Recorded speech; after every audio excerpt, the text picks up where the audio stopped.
श्री स्वामी समर्थ ताईंनो. आज आहे 11 ऑगस्ट आणि आज पहाटे 4 वाजल्यापासून माझ्या कामाला सुरुवात झाली होती. मस्तपैकी जिमचा ड्रेस वेअर केला आणि निघायचंच होतं जिमला. त्याआधी एक लक्षात आलं की आपल्या दुकानामध्ये सुंदर असे कानातले आणि छान असं गळ्यातलं आलेलं आहे. मी एक वेअर केलं होतं, पण मात्र कानातले काही वेअर केले नाहीत. खूप छान आणि सुंदर दिसत होतं.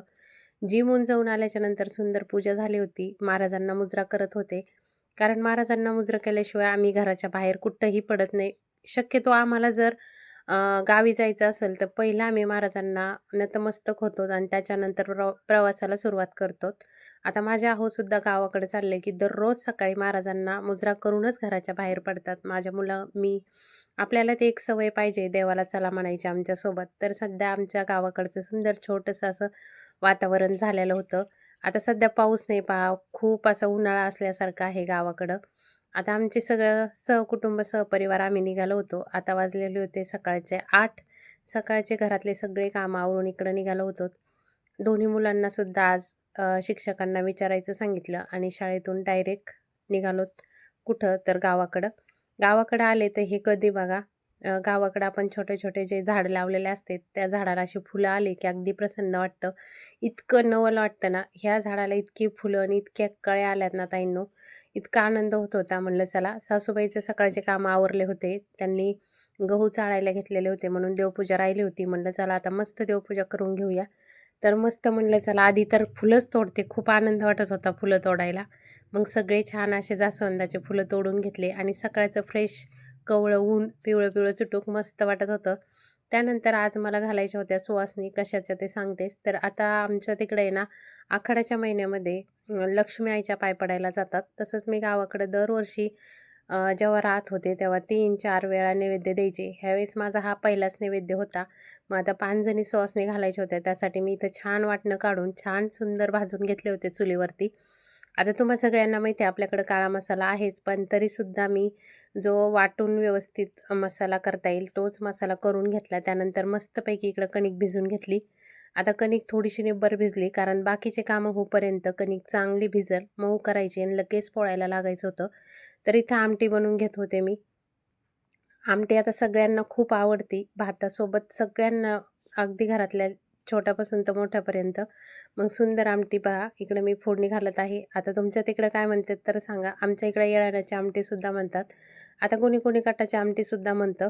तर ही आमटीसाठी मी हिरव्या मिरच्यासुद्धा थोड्याशा घातल्या होत्या. कढीपत्ता, कोथिंबीरसुद्धा मिक्सर वाटा काढली होती छान अशी. आता ह्या आमटीला एवढा छान कलर आला होता ना ताईंनो, मात्र माझ्याकडून व्हिडिओ घ्यायचाच राहून गेला. असं काही असलं की खूप गडबड असते आणि गडबडीत खरंच लक्षात राहत नाही. व्हिडिओ घेऊन जर मी स्वयंपाक केला असता तर खूप वेळ वाया गेला असता. त्यामुळे शॉर्टकट जेवढा होईल तेवढा दीदीने व्हिडिओ घेतला आणि आजच तुमच्यासोबत एडिट करून मी लगेच पाठवणार होते. तर आजचा हा प्रवास खूप सकाळपासून सुरू झालेला होता. चेहऱ्यावरती अगदी थकवा दिसून येत होता. पण काय करणार, कधी-कधी खूप दिवसभरात कामं करायचेच असतात. विलाज नसतो त्याला. तर ताईंनो, हे शक्य नव्हतं सासूबाईला एकटीला, म्हणून आज मुलांना सुट्टी घेऊन आले होते आणि सुट्टी घेऊन आल्याच्या नंतर मुलंसुद्धा एक दिवस गावाकडं खूप छान एन्जॉय करतात. कधीतरी यायला बी पाहिजे. त्यांना बी कधीतरी वाटतं की शाळा नसेल त्या दिवशी गावाकडे गेलंच पाहिजे. म्हणलं चला. तर आता आमच्या दिदूबाईला आज नैवेद्य स्वतः भरायचे होते. म्हणलं चल भर जाऊ द्या, तिला तरी कधी येणार. मग इकडं वटीचं सामान सगळं छान भरून घेतलं. आता हे वटीचं सामान मी तिकडूनच आणलं होतं. नारळ, कांदा, लिंबू हे सगळं इथलं घेतलं. पहा ताईंनो, असा अवतार झालाय. प्लस मिस्टर म्हणले पैच जा, कारण त्यांना वेळ नव्हता. हे बघा मस्त निवत बिना चप्पलचं जावं लागतं. की चप्पल नाही, काहीच नाही. एक कोणती बी परंपरा असती, पिढ्याने पिढी चालू ठेवावं लागती. आणि निवत होता म्हणून म्हणलं चला जाऊ द्या, जाता येईन बिना चप्पलचं. दोन्ही लेकरं आणलेत पाय पडायला. मी आले, सासूबाई लागल्यात जाऊबाई पोळ्याला, दोघीजणी येतोत आम्ही पाय पडून. चला.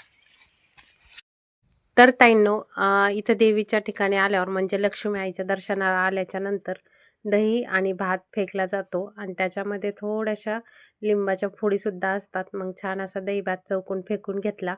आता सासूबाई जवळपास 2-4 वर्ष झाले आमच्यासोबत काही येत नाहीत, त्या घरीच थांबतात. आता त्यांचं पहिल्यापासून पाहत आलेली मी म्हणलं चला आपण पण जसं त्या करतायत तसं केलंच पाहिजे. निघताना त्या सगळं सांगत होत्या, हे घेतलं का, ते घेतलं का? म्हणलं हो. दही घेतलं का? मग आता दह्या-दुधाने छान असं लक्ष्मी आईला मस्त अंघोळ घालून घेतली. पाणी मात्र बॉटलमध्ये आणलं होतं, तांब्या घरीच विसरला होता, लक्षातच राहत नाही काही काही गोष्टी. तर इथं मस्तपैकी छान असं स्नान घालून घेतलं लक्ष्मी आईला. स्वराजने तांबडा लावला, कारण कितीही यांना तांबडा लावलेला असला तरीसुद्धा पहिल्यापासून जसं पाहत आले तसंच छान असं म्हणजे पंचामृताने धुवून छान पूजा करून घेतली, अगरबत्ती लावून दिल्या. पहा आजचा शेवटचा दिवस आहे. गावाकडं आणखीनसुद्धा खूप देवाला मान सन्मान दिलाच जातो. प्रत्येकाने दिलाच पाहिजे, कारण आम्ही आमच्या शेतात जे आहेत त्यांचंच शेत आहे ते. त्यांच्या शेतामध्ये पिकलेलं आम्ही खातो. म्हणून वर्षातून एकदा तर आपल्याला त्यांचं म्हणजे मानसन्मान करायचा असतो. मग इथं छान वटी भरून घेतली मी. आता वटी भरल्याच्या नंतर परत वटीला हळदी कुंकूसुद्धा दिलं, नैवेद्य ठेवला. आता जेवण केल्याच्या नंतरच आपण वटी भरतो, तसंच मी केलं. त्यांचं जेवण झालं आहे आणि त्याच्यानंतर मी त्यांची वटी भरून घेतली. आता मुलांनासुद्धा नाक घासून छान पाय पडायला लावलं, कारण लेकरांना आपण ज्यावेळेस असं काही शिकवतो तसं ते परंपरेनुसार करत राहतात. त्यानंतर पहा स्वराजला आज काल सायकलहून पडल्यामुळं नारळ काही फोडता येत नव्हतं, बळच फोडलं. हाताला थोडंसं लागलं आहे त्याच्या. खूप पळत राहतात लेकरं सुट्टीच्या दिवशी आणि शाळेतून आल्यावरसुद्धा. तर इथे एक सासूबाई होत्या आमच्या आलेल्याच दर्शनासाठी. म्हणलं चला त्यांचं दर्शन घेतलं आणि मात्र निघालो. येताना माझे अजिबात पाय पोळले नाही, पण जाताना मात्र ऊन पडलं होतं, त्यामुळे छान असे पाय पळत होते. पण चला विलाज नाही त्याला. रोडवरती असं काही छान वातावरण झालेलं आहे, थोडा पाऊस आहे तरीसुद्धा. त्यानंतर जेवणं वगैरे झाले, तर राहुलना खायचं होतं मस्तपैकी. आज बेत होता त्यांचा मटणाचा. म्हणलं चला करून देते, कारण आता त्यांची इच्छा झाली. तुम्ही सगळ्या म्हणत असाल तू स्वामी सेवा करते, तर ते तुम्हाला पुढच्या व्हिडिओमध्ये नक्कीच सांगेन मी. मी स्वामी सेवा करते, पण मी स्वतः कधीच खाल्लेलं नाही ताईंनो. माझं हाडसुद्धा बाटलेलं नाही आहे, कारण पहिल्यापासून माझी इच्छाच होत नाही. पण मात्र दुसऱ्यांचं मन मी कधीच दुखवत नाही. त्यांचं मन दुखून स्वामी सेवा केली तर स्वामी मला कधीच फळ देणार नाहीत. चला उद्या भेटू. तर ताईंनो आत्ता इतक्यात आवरलंय सगळं. पहा चेहरा कसा झालाय, हे पहा. आज तर लईच चेहऱ्यावरती माझ्या बारीक दात उरालाय हो. सलाईन घेतली मी त्या दिवशी दुखल्यामुळं, हे असा चेहरा झालाय माझा. आणि आत्ता इतक्यात सगळं आवरलंय. आता तुम्हाला व्हिडिओ टाकते, त्यानंतर परत संध्याकाळचा टाईम होतोय तोपर्यंत. चला गावाकडे आल्यावर असंच असतं आमचं, दिवस कुठं जातो काही कळत नाही. हे थोडंसं फॅन खाली बसले बघा, नवच माळद आहे आमचं, छान आहे घर.